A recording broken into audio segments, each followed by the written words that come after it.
Imagine taking all of the trees, grass, animals, insects, fish, coral, and bacteria on the surface of the earth and in the sea. Basically, everything on the planet. If you were to add it all up, all of the biomass, it'd be quite a bit. Yet according to some scientists, that might not even account for most of the life on Earth. Learn more about the Deep Biosphere on this episode of Everything Everywhere Daily.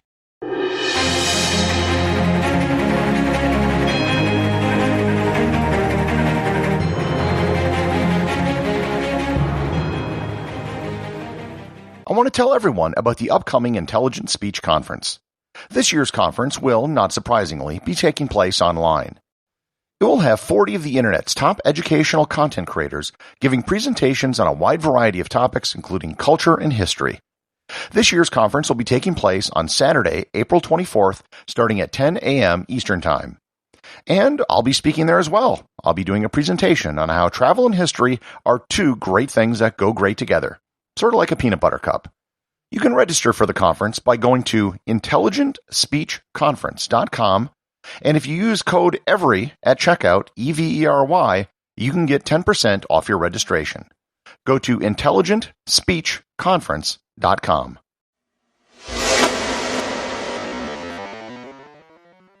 To start this discussion, when I'm talking about the deep biosphere, I'm not talking about the soil, the layer where all the worms and the roots are. For the purposes of this discussion, I'm going to call that the surface. What I am talking about is everything below that, starting at about 2 meters down all the way to 5 kilometers down on land, and everything below the bottom of the seafloor down to about 10 kilometers in the ocean. You might be thinking, how is this possible? If you go down that far, you encounter solid rock. There's no light, there's no oxygen, there's too much heat and pressure. How is it possible that anything could live, yet alone have so much life that might rival everything on the surface? Well, to explain that, we have to back up a bit. If you think that life can't possibly exist that far down, you aren't alone. No one ever really considered it. The idea defies everything we know about what makes life possible. Moreover, it's extremely difficult to explore deep beneath the earth.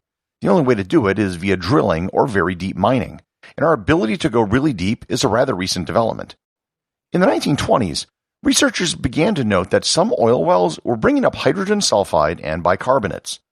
These things are normally the product of bacteria, but the wells were deep enough that there shouldn't have been any life. Nonetheless, they took samples of the water from the well, and they were able to grow bacteria. In the 1930s, scientists were able to grow bacteria that came from coal.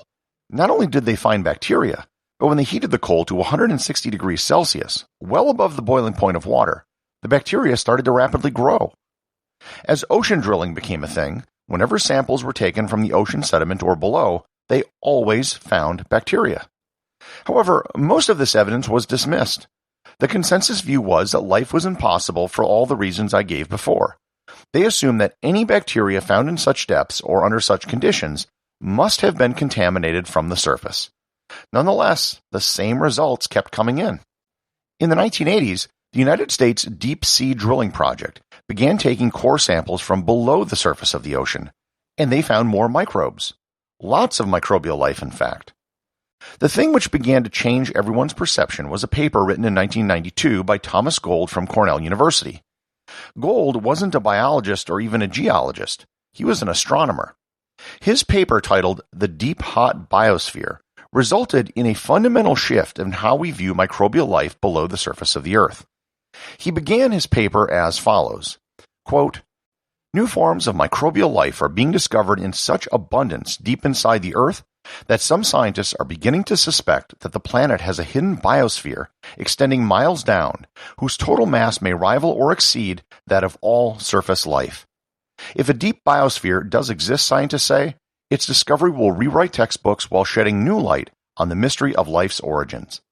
Even skeptics say this thesis is intriguing enough to warrant new studies on the subterranean realm." Unquote. In the 30 years since the paper was written, the evidence has only gotten stronger to support Gold's hypothesis. They have found all 3 domains of life deep in the earth. These aren't plants, animals, and fungi, which are kingdoms, but one step up from that, the various single-cell forms of life, archaea, bacteria, and eukarya. They found nematodes, which are tiny animals living at the bottom of the deepest mine in the world in South Africa. They found evidence of life in mud volcanoes at the bottom of the Mariana Trench, the deepest place in the ocean. This mud is being brought up from hundreds or thousands of meters below that. The reason why there might be more microbial life below the surface of the Earth than there is on the surface is that there's just so much of it, and it goes down so far. If you think about it, most life on the surface of the Earth is only about 1 or 2 meters up or down from the surface. Microbes, however, keep going for miles and miles.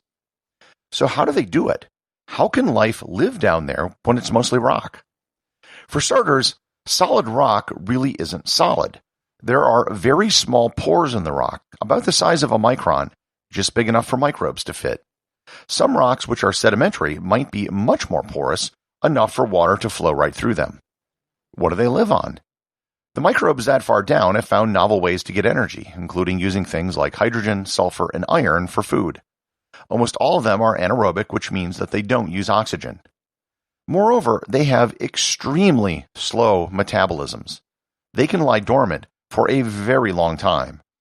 And by very long, I do mean very long.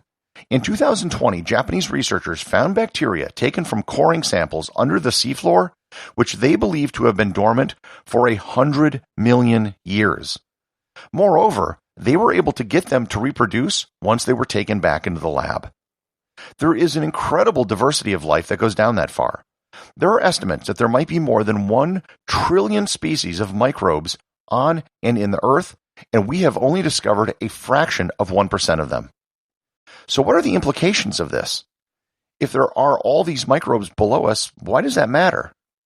The biggest implication is that if life can exist so far below the surface, even in a dormant state, then it might be possible elsewhere. Perhaps somewhere like Mars. Just looking on the surface might not be sufficient if we're looking for signs of life.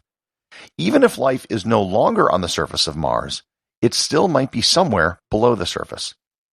Another implication is that microbes in the Earth may have had a role in the evolution of life on the planet. It might not be that life started on the surface and went down. It might be that it started below and came up. So the next time you're walking around with the grass below your feet, realize that most of the life below you isn't the grass. It's the tons and tons of microbes and bacteria which are filling up the miles of pores in the rock.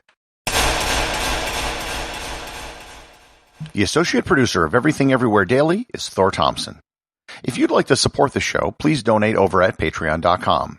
There is content only available to supporters, merchandise, and even opportunities for a show producer credit. If you know someone you think would enjoy the show, please share it with them. Also remember, if you leave a 5-star review, I'll read your review on the show.